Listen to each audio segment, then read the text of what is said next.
While Europe tries again to hit Russia in the wallet, Russia continues again to hit Ukraine on the front lines where it matters the most. We're continuing to have a dueling set of narratives, but as we always have to bring it back to what's happening on the ground. What is the ground truth reality? Because a narrative can be useful, but if it can't be matched by what's on the ground, then at some point you kind of start looking foolish. And unfortunately, I think that we're in a position right now to where the West continues to lose credibility because they are dealing with completely separate set of truths and just self-evident reality on the ground. And the ones who keep paying the price for this are the Ukraine side. Let's first of all start off with the European side.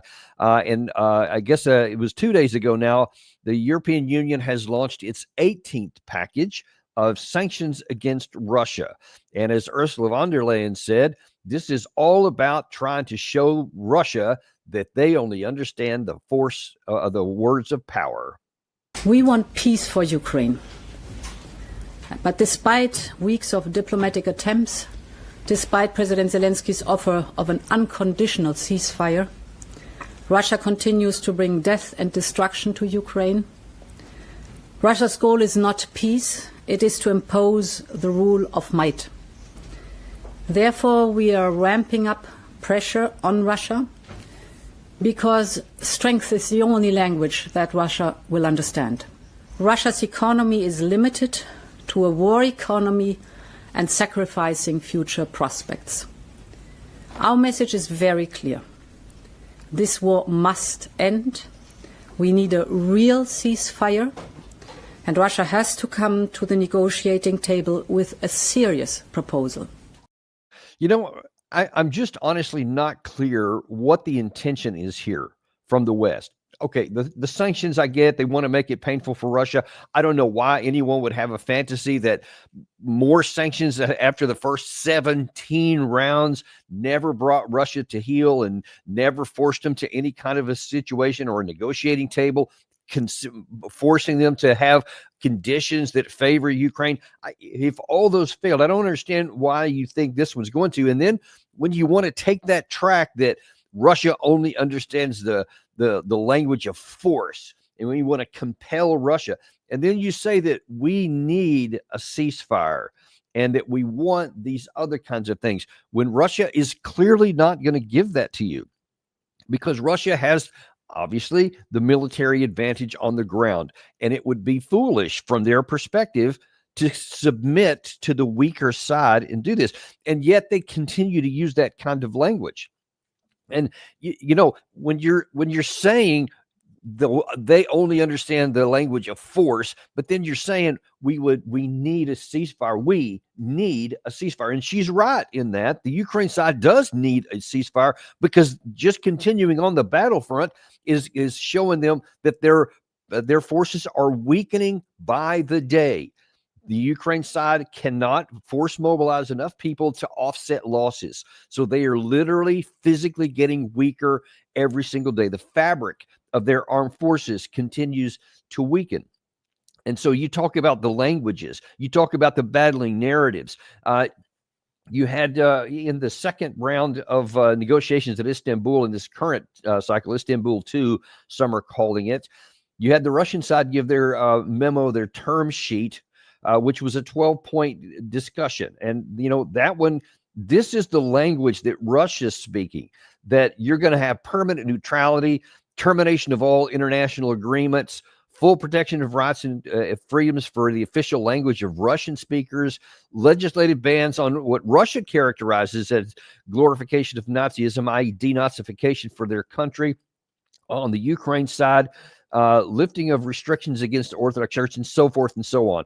All those things are demands for surrender on that. You have Dmitry Medvedev, who also came out around that same time and said, listen, these negotiations are not needed for a compromised peace on unrealistic conditions invented by someone, Europe and Ukraine, but for our speedy victory and the complete destruction of the neo-Nazi government.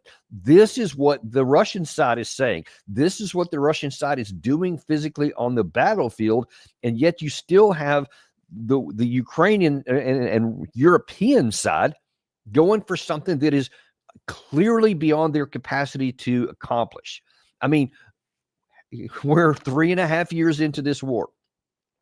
The Ukraine side, the European side has continued to use the same language of compulsion. They're going to force Russia into this or that. They're going to defeat Russia. That's what they used to say. Now then, they're just going to force them into a peace that's beneficial to the Ukraine side, even though the Ukraine side basically doesn't want to give up anything. They don't want to give in on any of those points, and they want to keep fighting. And to wit, let's just go ahead and go straight in there, because picking up on some of the themes that Ursula von der Leyen said about forcing Russia into peace, earlier today, Volodymyr Zelensky said this. Putin does not want to end this war. He believes that as long as he can fight and dominate his neighbors, he stays politically alive. But no matter what he believes, our job is to force Russia into a position where they must seek peace and political survival by non-military means. And this is absolutely possible. Defense support for Ukraine. We need it to protect our cities, our villages from Russian attacks, and to make Russia feel the real cost of war at home.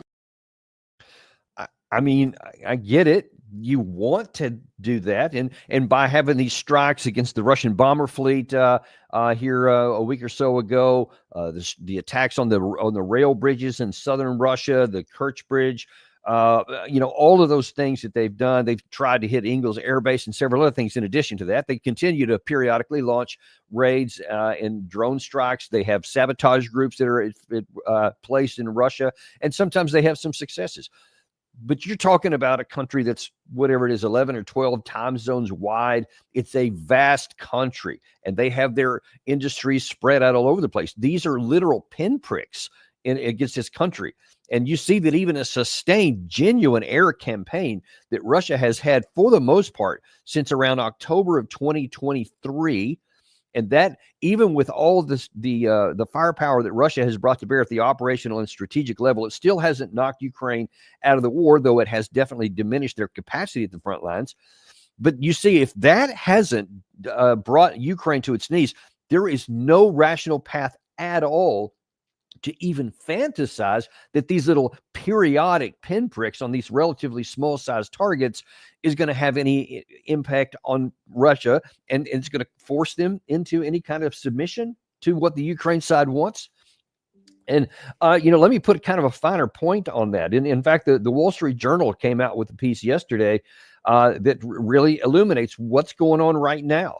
And the title there is Where Russia is Advancing in Ukraine and What It Hopes to Gain. And in that article, the Wall Street Journal says Russian forces aid into more Ukrainian territory in the month of May than almost any month since the end of 2022.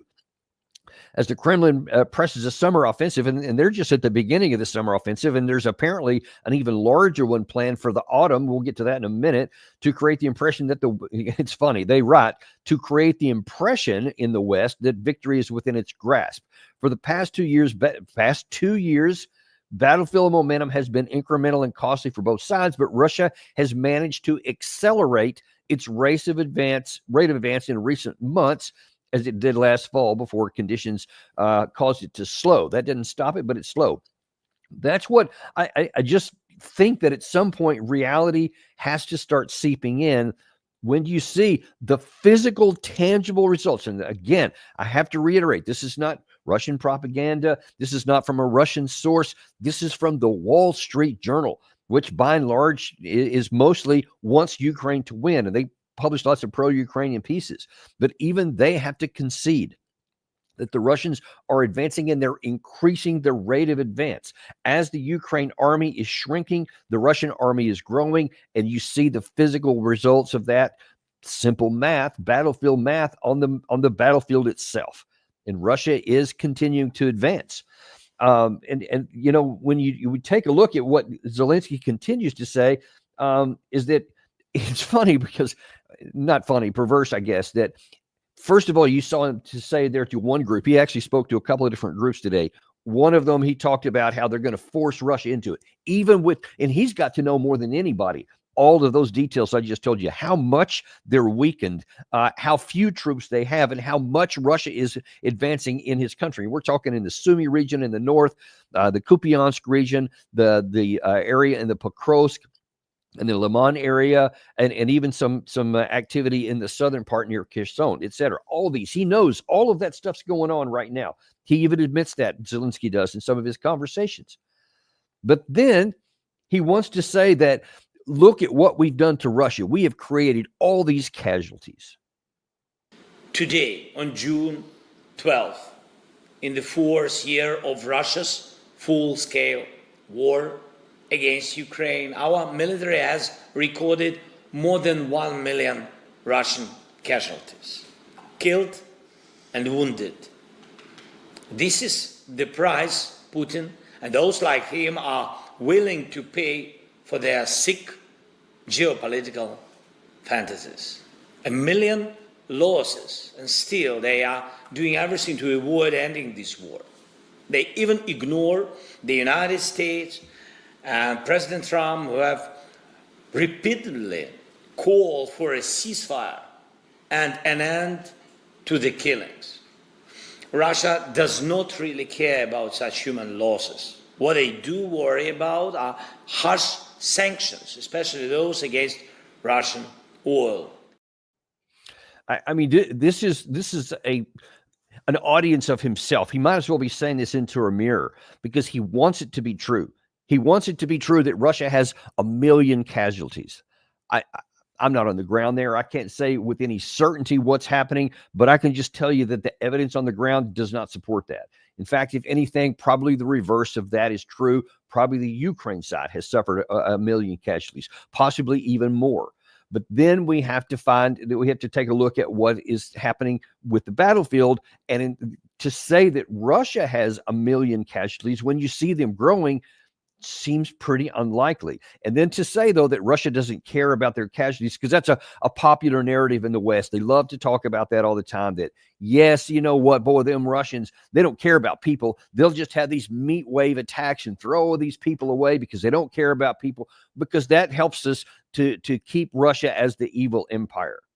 That helps people in the West to keep with that fiction that Russia is just like this mindless, numbing kind of, cyborg that goes forward, and they don't care about how many people die, etc. And the people don't care, and that's why we have to be afraid of them, because that's what evil people do. They don't care about people. And yet there's no truth to that. Anybody who looks at it, you don't have to like what Russia's doing, but it's absurd to suggest that that's what the Russians, they don't care about casualties, when everything indicates that the Russian side cares a lot about casualties, to include the civilian casualties on the Ukraine side. They have still been very, very, from a military perspective, they have been very precise and select on what they attack, because the Russians could really maximize civilian casualties if that's what they wanted to do. But they haven't been doing that. And they have been taking tactics on their own side that limits their casualties and maximizes military casualties on the Ukraine side. And so, but then to add that, well, the Ukraine side or the Russian side doesn't care about the people, but they do care about sanctions. I mean, the evidence is literally, again, the opposite what we see. The Russians do care about their people, and they don't care about the sanctions as much. No, that's not to say they don't care. Let me not go too far in that direction. The Russians do. They don't like these sanctions because it does cause problems. It makes them have to go find new markets. It makes them have to do without in some places and create new capacities in others. And that takes time. That takes money. There is no question that there are economic impacts on the Russian economy. They have some yellow lights flashing in several different places. I saw some headlines in the Russian media just this morning, or maybe it was yesterday morning, that there are lots of issues going on economically that the Russians themselves worry about in their domestic policy. What country doesn't? Read the Wall Street Journal on the things about our own economy, or on the European economy, which is in even more dire straits. That's something that affects a lot of countries. So by itself, that's not indication that something's going to happen. And, and the other thing about this is, from the Western perspective and the Zelensky perspective, that doesn't seem to get really any self-acknowledgement, is that you are hoping that the Russian economy will somehow get to some bad point where it will collapse, or that the Russian military will have so many casualties that the people will just quit and give up. And I got to say, man, have you never studied a history book? Do you not know anything about the Russian people? And we're talking centuries of history to see what they do under conditions of stress and pressure and suffering and loss. The Russian people may be one of the best on earth at enduring lots of pain and suffering and staying on the target. One of the few times that you can say that they gave into that pressure and they actually did have the lab was I guess there was I think there was one revolution, and I think it was 1905. I may be getting my dates a little off. Certainly in 1917, where you had the Bolshevik Revolution, etc. Even that didn't happen until they had suffered 5 million casualties in the First World War, and then they had to withdraw from the fight because they started fighting the Civil War, which turned out to be a revolution. But only that, and this of course was decades in the making. It wasn't just because of World War I, but otherwise, especially if you look at World War II and the amount of suffering they had, 27 million people were killed, soldiers and civilians, during the whole Soviet Union time there. I mean, it's just staggering. And they not only never gave up, they doubled down and said, we will do whatever it takes. We will pay whatever it takes. And the Russian mentality itself is not one that says, hey, if you make it uncomfortable for me, or if you put a little bit of pressure on me, I'm going to wilt. They're the opposite. The more pressure you put on me, the more likely I am. I promise you that right now there is discomfort in the Russian economy. There is some concerns that people genuinely have, but they're minor. I mean, it's just surface level stuff. It's got to get way, way, way worse for them to even have fears or real concerns. But then Russian, traditionally, and I think the most rational thing you can expect is that if it starts to get really serious, they'll roll up their sleeves and start making whatever sacrifices they need to do, and they will push forward to succeed. Because here's what you got to understand, folks. For our Western audience, that means the United States and Europe and Ukraine, Russia considers this an existential fight. They are not going to give up because it gets tough, because they view this as a NATO, an entire Western Europe against Russia, using the vehicle of Ukraine as the tool to fight and kill Russians. And that's not an inaccurate picture. That's precisely what's going on, as you see from the videos we show all the time from the Western side and have for 3 years or almost 2 years on this channel. But I've been talking about it and writing about it since the outset, and it's accurate. So if you think that making economic difficulties at home for Russians is going to cause them to back down, you know nothing about your enemy. And as Sun Tzu says, if you don't know your enemy or yourself, then you have very little chance to win, is the bottom line there. And I don't think that Europe knows either Russia or itself. I don't think they have any idea what they're capable of, because they seem to want to live in the spin zone. They want to live in the marketing world, that if you just say the right things and you convince people that somehow that's like winning on the battlefield. There is some utility in narratives that they have power. I don't at all dispute that. But they only have power insofar as that you can make reality show up on the ground. Because at some point, if you can't, then your attempts to spin things will spin out of control and eventually boomerang back on yourself, because you will lose all credibility. No one will believe you. And then when they see the narrative of the other side actually going forward and succeeding, then they're going to recognize that's right and you're wrong. So you can spin things all you want right now, but if the battlefield continues going on the way it is, there is an end state to this, folks, and it ain't going to be pretty for our side. And the faster we can recognize that and start to make some changes, the less problems we're going to face later. It's already too late to avoid a defeat for Ukraine. That's already set in stone. You can't do that. But what you can do is to minimize the cost and the ultimate tally for the failure that we have purchased with our foolishness and unwillingness to acknowledge reality. That's the bottom line here. Now, I wish I could just say it was the Ukraine side and the European side that are guilty of these things, but I can't, because we're unintimidated and uncompromised to bring you the truth, whatever it is. And when that's ugly on our side, we're going to have to call it out. Here's a couple we're going to give you. This is Senator Mitch McConnell, U.S. Senator, who was questioning the chairman of the Joint Chiefs of Staff and the Secretary of Defense on some defense-related issues. And McConnell, who has been an outspoken advocate for Ukraine ever since, took the opportunity to make some rhetorical points. Who's the aggressor and who's the victim in the conflict? Russia's the aggressor. Which side do you want to win? As we've said time and time again, this president is committed to peace in that conflict. Ultimately, peace serves our national interests, and we think the interest of both parties, even if that outcome will not be preferable to many in this room and many in our country. Which side is President Xi pulling for? Well, as was stated by both of you, we obviously understand, unfortunately, under this administration and under the previous administration and the policies they pursued, it has driven Russia and China closer together. So there's no doubt that China would prefer that Vladimir Putin have a good outcome. But it would also prefer a prolonged conflict that would keep us and other countries tied down and incapable of paying attention to the malign influence of China elsewhere. One thing I'm sure we agree on is we don't want a headline at the end of this conflict that says Russia wins and America loses. And given the fact that all of our adversaries are communicating with each other, that's extremely important if we're going to continue to play the role in the world that the vast majority of members of Congress think we should still play. Yeah, I get it, Senator. We wouldn't like to have that outcome. I thought that earlier on, we should do everything possible to make sure that that isn't the outcome, that Russia wins and America loses, or at least our interests lose. But we forfeited that opportunity. Number one, the war should never have started.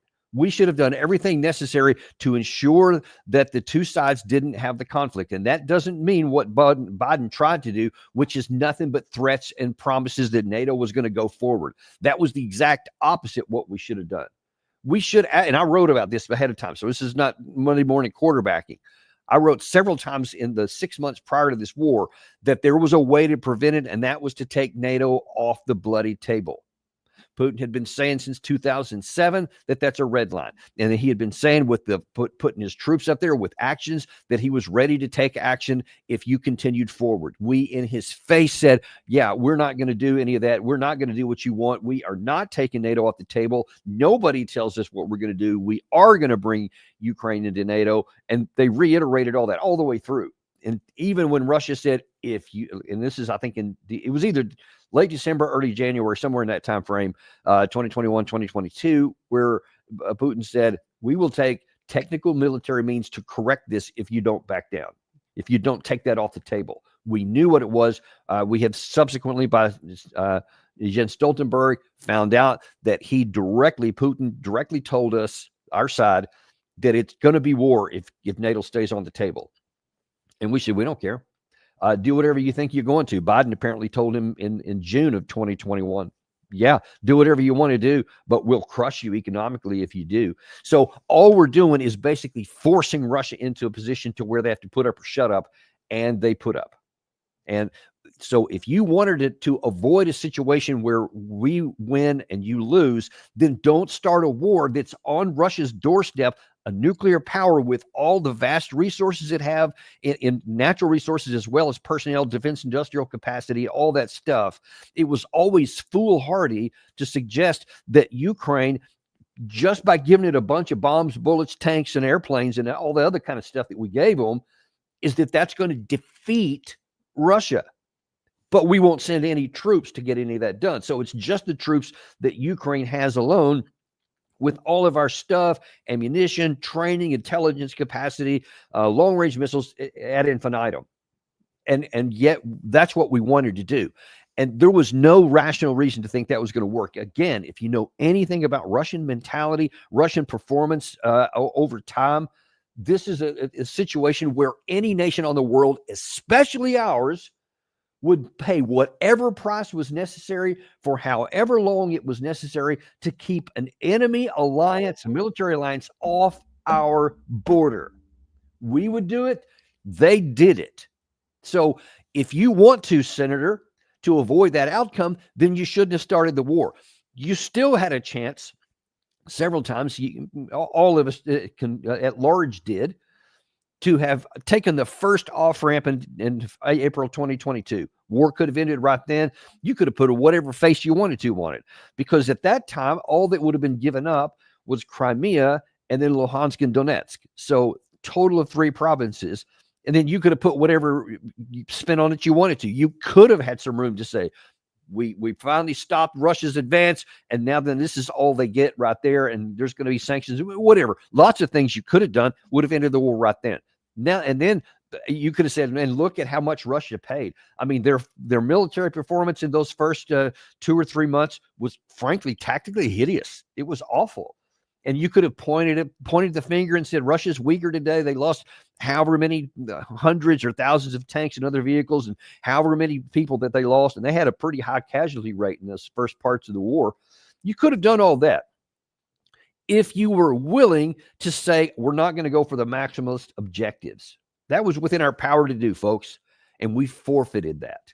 It's not just that we avoided the diplomatic off-ramp. It's we also forfeited the chance, threw it in the trash to actually have something that would have come out to our advantage. Because Russia, remember, it took them a good year plus, maybe closer to 2 years, to really get all their defense industrial capacity cranking and rolling, and to get a bunch of troops recruited and some force mobilized to where they created this foundation of trained men, et cetera. None of that had happened at that point. That was all something to do in the future. You could have ended the war then if you'd have been wise and said, all right, this is what we're going to do. And then you could have crowed about all the bad performance that Russia did.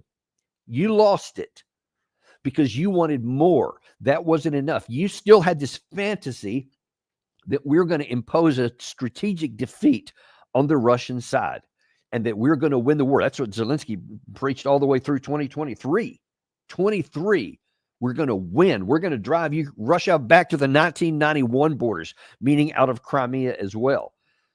And instead of telling this guy to take an appetite suppressant, it egged him on.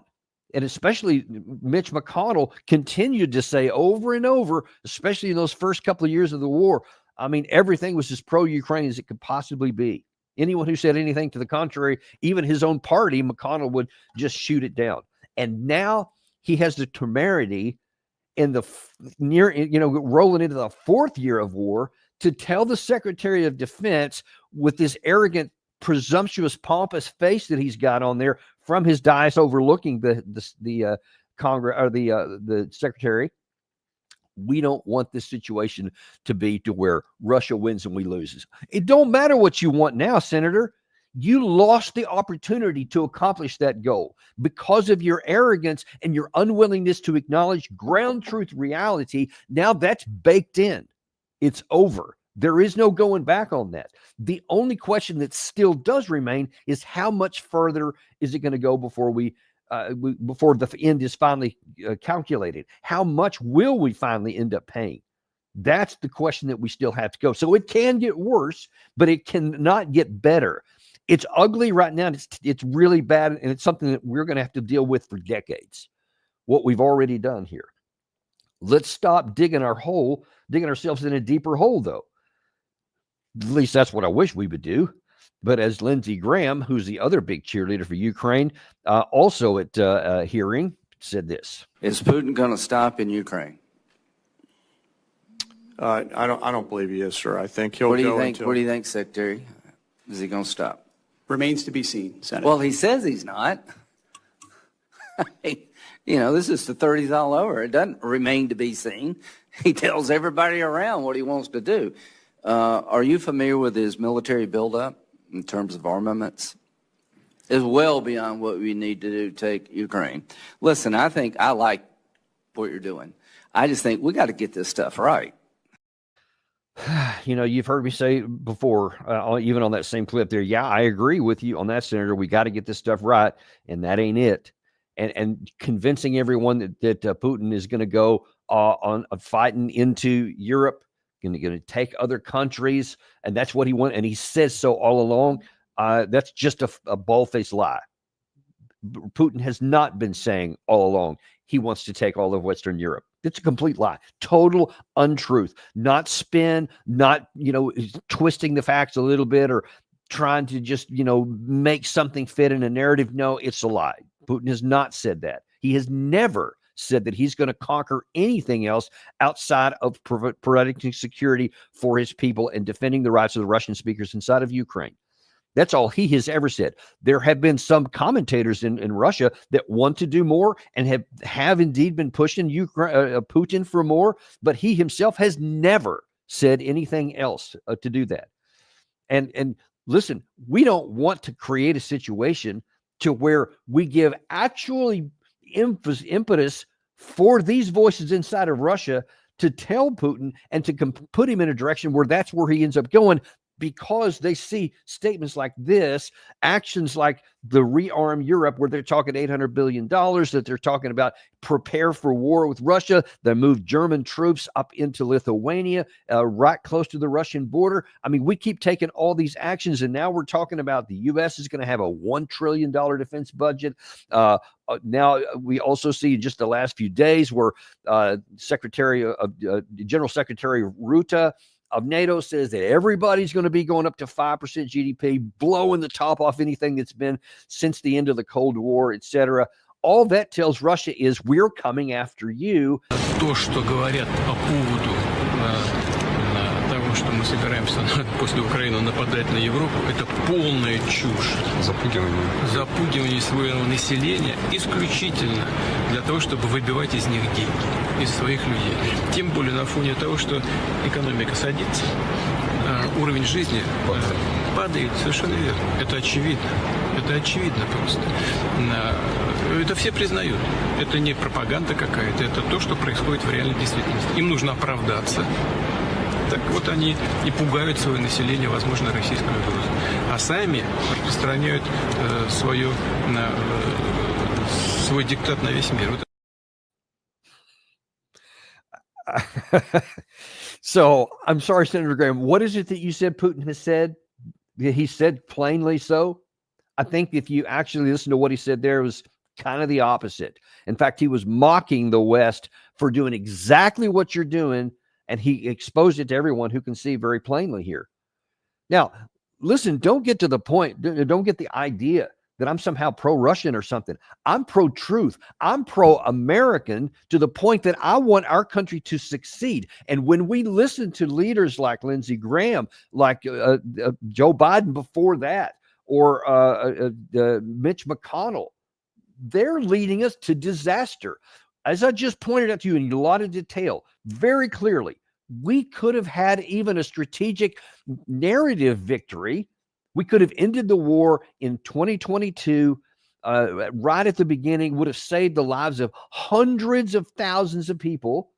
And we could have even come off and had a plausible state that we succeeded here and Russia didn't succeed. Yeah, they got these 2 provinces, but the war's over and they sure didn't get anything else, and you could have whatever. But no, we didn't want that. That wasn't enough. Our lust was too great. And now then, because of our arrogance and our presumption and our unwillingness to see reality and just count, we can't count the balance of power between the two sides. Now we're suffering the consequences. Now we're paying the price for that. But unfortunately, we still haven't learned the lesson that we had, overreach. We didn't take an appetite suppressant of ourselves. Our eyes were bigger than our stomachs were, etc. And now we're paying the consequence for that. And it's not limited to the senators, because there's also Congressman Steny Hoyer from the Democrat side. It's not even just Republicans, unfortunately. This is a bipartisan issue that we have this real problem here. He actually made this impassioned statement on the House floor, I think it was yesterday, to where he said, listen, it's important that you understand that this democracy and American freedom are at stake here. I think America's freedom, I think democracy's success is at stake. Many of you fought in the military. And had we met the enemy strongly at the beginning, we may never have had to fight. That's what peace through strength means. Strength is not retreating in the face of your enemy. Strength is not saying, we'll give up eastern Ukraine. Strength is not saying, we'll give up Crimea. Strength is not saying, whatever you want to do, Mr. Putin, you go ahead and do. Does America have the stomach to stay the course? Does America have the stomach to confront despotism and dictators and those who steal children from countries and take them to their own? Okay, a little interpretation is in order here, because this even goes back to the 2022 time. This mentality goes back to what was going on. Of course, the Democratic Party was in the White House at that time in 2022. That he has this idea that we need to win, and do we have the stomach and all that? If we took his words at face value and took the rational and the logical actions that would follow, do we have the stomach? Meaning, do we have the stomach to fight Russia? Because that's what it would have taken. We did everything short of send troops, everything short of that. And you saw that Russia absorbed all of the hits of the whole year after suffering two big losses at the end of 2022 in Kherson and in Kharkiv area, big losses. Then they made the decision that we're in this for the long term, and they spent almost the entire year of 2023, full 12 months from the time they force mobilized 300,000 people in late 2022, a full 12 months of just going on the defensive and taking all the stuff that we sent, all the Abrams tanks, Bradley fighting vehicles, Stryker fighting vehicles, Challenger tanks, German Marder infantry fighting vehicles, French AMX-10 wheeled tanks, etc. All those kinds of things, all kinds of other vehicles, artillery pieces, self-propelled, etc., air defense missiles. They absorbed all of it. And then they started going on the offensive toward the end of 2023, and they have never stopped. So the only way that you could possibly even theoretically reverse that is, Mr. Hoyer, is to send in American troops and Western troops, and then let's have a world war. How's that going to help anybody? How is that going to benefit our country? You have this rhetorical flair that we can't, do we not have the stomach for it? Well, I'll tell you what we don't have, Mr. Congressman. We don't have the foolishness to make good on those words, to kill American troops, to fight a war we should never fight, that we can't even win. Because number one, Russia has all of those resources they had the experience, but there's also the nuclear issue. I don't know why people keep forgetting about this. Thank goodness Tulsi Gabbard talked about it yesterday to remind everybody the absolute catastrophic horrors of a nuclear explosion, which was tiny by today's standards. He seems to forget that, because to make good on his word there, we would have to fight. And I'm telling you right now, I'll just categorically say this, in the modern era right now, the idea that anybody's big land army is going to invade another nuclear power and it not go nuclear, I'll go so far as to say doesn't even exist. I won't even say it's unlikely. I say it's impossible. And so you have you got France and the UK, they have their nuclear weapons. Obviously we do, and then Russia does. So let's keep it at that for the moment. France is never going to allow one Russian boot to fight to get to their soil, to go through Germany to get to their soil and not use nuclear weapons. No chance whatsoever. UK is the same situation.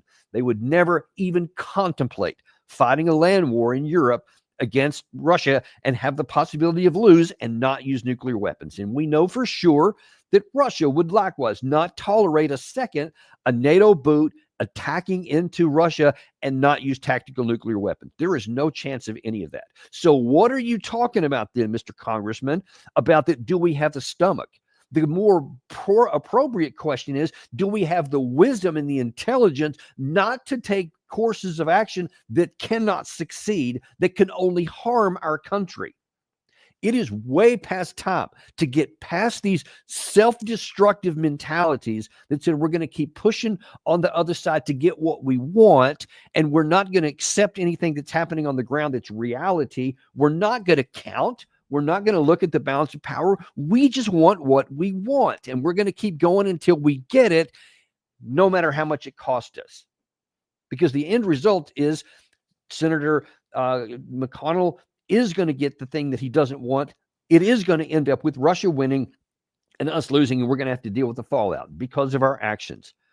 Mr. Hoyer is going to be disappointed because we're not going to, quote, have the stomach to commit suicide and have our own troops killed and possibly our country hit with nuclear weapons. No, we're not going to do that. And Senator Graham is going to be disappointed because we're not going to go fight Russia. It doesn't matter who, quote, invaded whom or who was the victim and who we want to win. None of those things even matter. The only thing that matters is what can you do, what should you do, and what is the other side going to do based on that? Those are the things that you have to calculate. And in that regard, what we've done so far is just absurd. It's counterproductive, and it could be fatal if we keep listening to people like these. So kind of to wrap all of this back into a bow here, you have the Western Europe, you have Zelensky, and you have many in the United States, fortunately not all, are still caught in this arrogant hubris and delusional world that doesn't exist in the real world. And if they keep having policies and doing things and trying to make it so on the ground against the clear balance of power and how things work, then we could find ourselves actually getting into a war. That's still not off the table. And why I'm so adamant, this war needs to end immediately. President Trump needs to recognize all this and say, all right, forget all of you guys. I'm tired of dealing with this stuff. We're walking away. It is time now. We're done. No, the Russia and the Ukraine side are farther apart than they've been since he's been in office. It is worse than it was when he had Rubio say in April that we're days from walking. It's worse than when he said 2 weeks ago, if the two sides don't come together, I may have to take different actions. We're way past that. Now it's time to take action and end our support for the war and withdraw, and then now leave it up to put it on the backs of the Ukrainians and the Europeans to also wake up to reality and realize that they don't have the power without any support from the United States to even have a chance to avoid what's already unfolding on the battlefield, which is a Ukrainian loss. And then they'll probably take the appropriate action, whether they want to or not. That's just what the reality is, folks, here. And that's what we all need to understand. And so we'll wait and see how all this plays out. The Russian side seems very clear on what's at stake. They have counted. They do know what the balance of power is, and they have calculated the cost.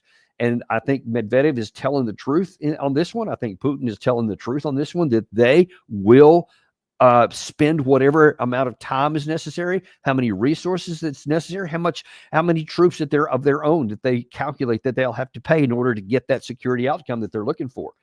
They have all of those categories to spend, and they have the political will. So if we don't wake up, then Russia will continue to go on, and then we'll just be left with either abject failure and humiliation or the threat that we do the most foolish thing, and that is risk war with Russia. I pray to God that President Trump doesn't even get close to that point and does what's best for the United States quickly, which is to walk. All right. Well, that's all I wanted to talk about on that today. I do, though, want to touch again on based on something that's happened here in the United States, and that is this issue with the riots that are going on in L.A. That continues to smolder. Lots of disputes and discussions between the federal and the state and the local governments. That's also a mess. And I showed you some of the stuff here from congressional testimony on that issue, on the Russia-Ukraine issue. Well, also this issue of L.A. came up with the Secretary of Defense. With the most recent deployment of the Marines, Mr. Secretary, what's the justification for using the military for civilian law enforcement purposes in L.A.? Why are you sending war fighters to cities to interact with civilians? Every American citizen deserves to live in a community that's safe. And ICE agents need to be able to do their job. They're being attacked for doing their job, which is deporting illegal criminals. That should happen in any city, Minneapolis or Los Angeles. And if they're attacked, That's lawless, and President Trump believes in law and order. So he has every authority, and he has done mobilizing National Guard or active duty troops under U.S. code to protect federal agents in their job, which is exactly what we're doing, and we're proud to do it. We're proud to do it. 10 U.S.C. of the U.S. Code 12406 as a legal basis that the president used cites 3 examples and circumstances for the Guard: invasion by a foreign nation, rebellion or dangerous rebellion against the authority of the government of the United States, or the president is unable with regular forces to execute the laws of the United States. Which authority is triggered here to justify the use? I don't know. You just read it yourself, and people can listen themselves, but it sounds like all 3 to me.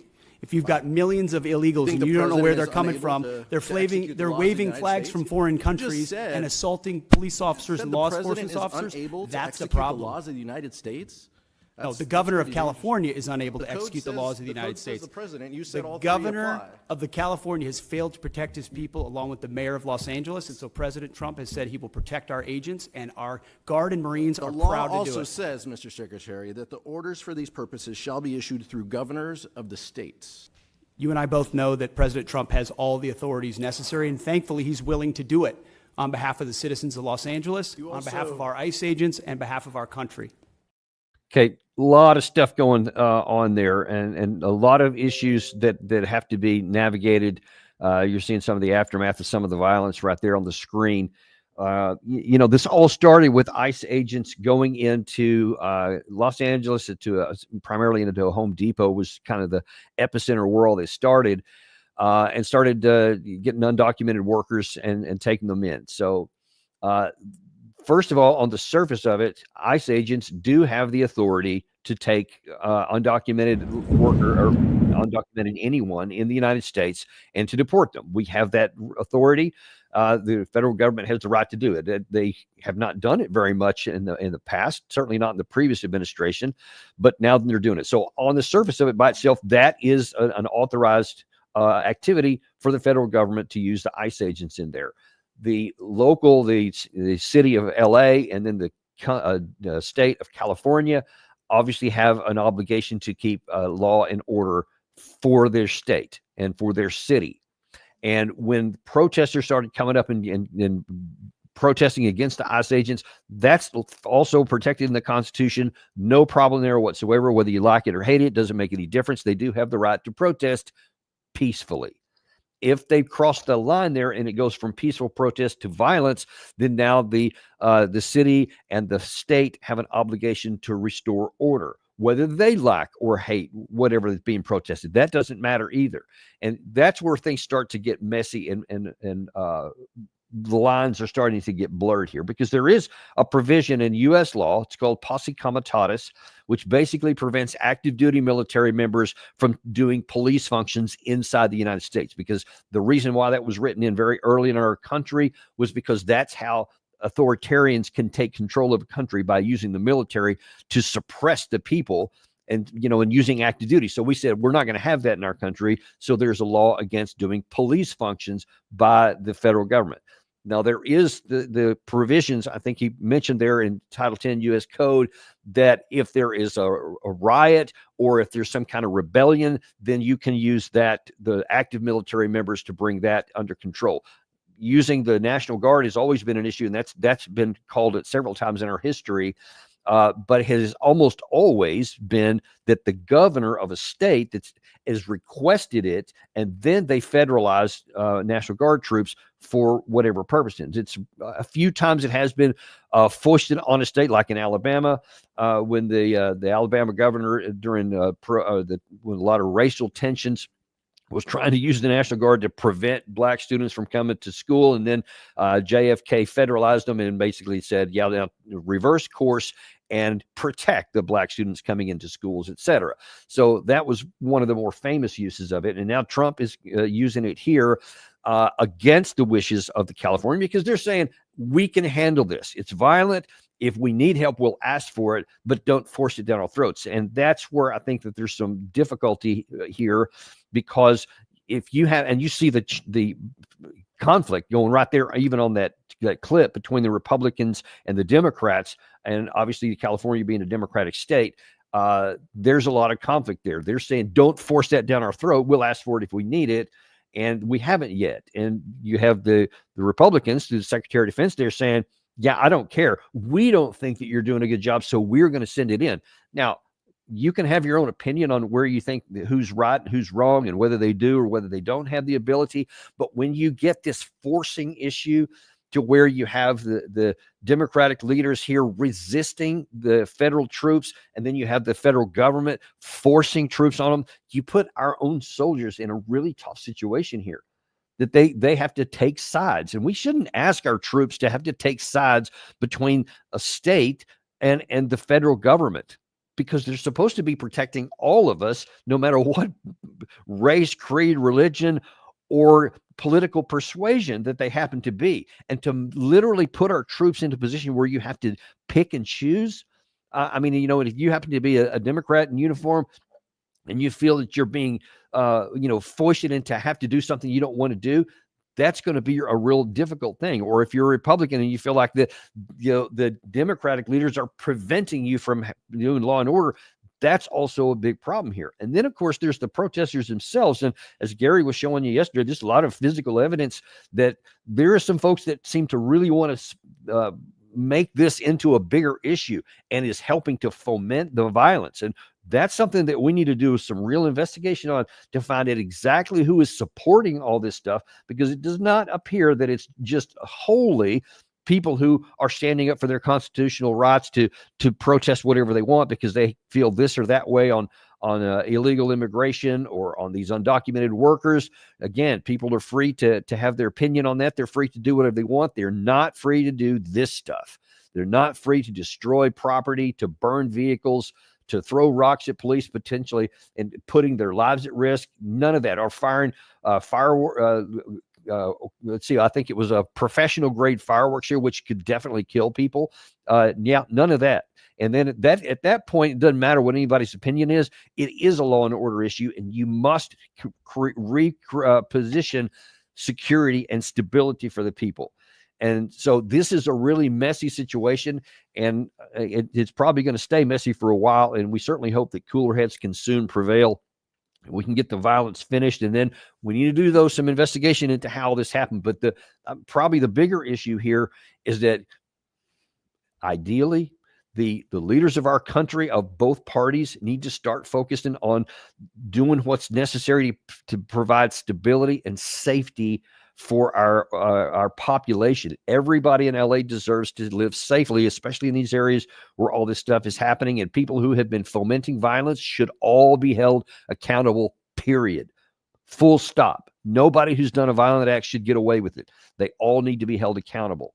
And it doesn't matter whether they're Republican or Democrat, whether they're state or federal, local, whatever.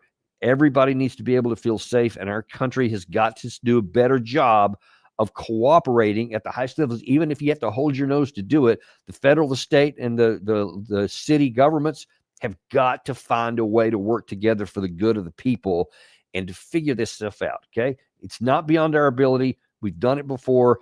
It's something we need to get right now. Thanks very much. We appreciate you guys. Be sure and like and subscribe. Gary asked me to remind you of that 3 times during the show earlier. I'm sorry, I keep forgetting to do that, but we're asking you to do it again today as well. Also, coming up later today at 4 p.m., we have Larry Johnson back with us today, who was, as we've shown you earlier in the week, was on the dais with Sergei Lavrov in a big conference in Moscow, and I cannot wait to hear what he has to say. I'm sure he's got all kinds of great conversations that he had. He's going to have some real insight onto what's going on with the Russia-Ukraine war and really where the Russians are in all this. Be sure to tune in at 4 o'clock this afternoon on Daniel Davis Deep Dive. We'll see you then.